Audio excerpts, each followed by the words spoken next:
Greetings, travelers, and welcome to Geronimo Draws.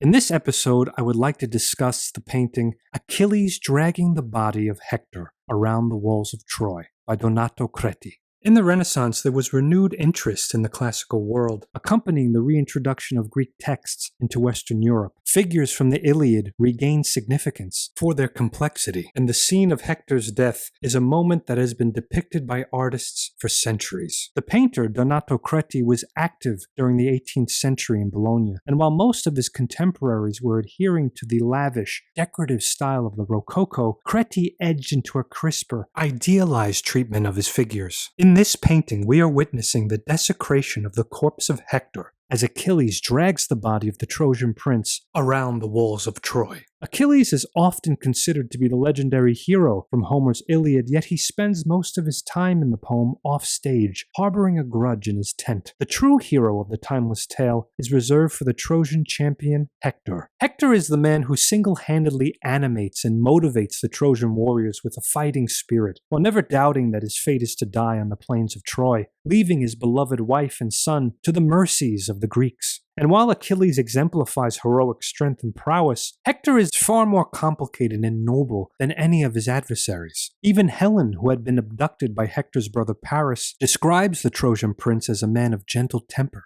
In the end, Hector was no match for Achilles. In the poem, Hector's forces push the Greeks back against their ships, almost to the sea, and proceed to set the ships on fire. Achilles refused to fight after his concubine was taken by King Agamemnon, and permits his dearest friend Patroclus to lead the Greeks in his stead, even wearing Achilles' armor and riding his chariot drawn by his own immortal steeds. Hector kills Patroclus, provoking an unquenchable grief and rage within Achilles, impelling the Greek warrior to return to the battlefield after he had been given back his concubine untouched by Agamemnon. Achilles enters the battlefield like an unstoppable titan, decimating the Trojan troops, and in the most tragic scene in all ancient literature, he cuts down Hector, whose soul, quote, wings down to the house of death. End quote. But Achilles is not done, shouting, "Die, die," over the dead Trojan prince. He strips Hector's body of its armor and invites the other Greeks to dishonor the corpse, and parades the body of Hector around the walls of Troy. CRETI sets the stage for this tragic scene with a dark, intense background. The light of Troy dims with Hector's death as black clouds envelop the grand city, a menacing foreshadow of its eventual fall. We see Hector's body pale with death as the victorious Achilles receives cheers from his soldiers to the left. Across the dark gray clouds, we can also see the gods above, mourning the tragic loss of Troy's greatest hero, as Greek and Trojan forces clash at the city walls. And to the far right, we see a soldier with his hand raised, flowers in his right hand. Flowers are often associated with fallen warriors, or flowery meadows with the concept of death. The tragedy of Hector has resonated with readers and artists for centuries. He is a humane hero. He is affectionate to his family and fights to defend his kingdom. In the poem, his death is voiced by all the citizens of Troy.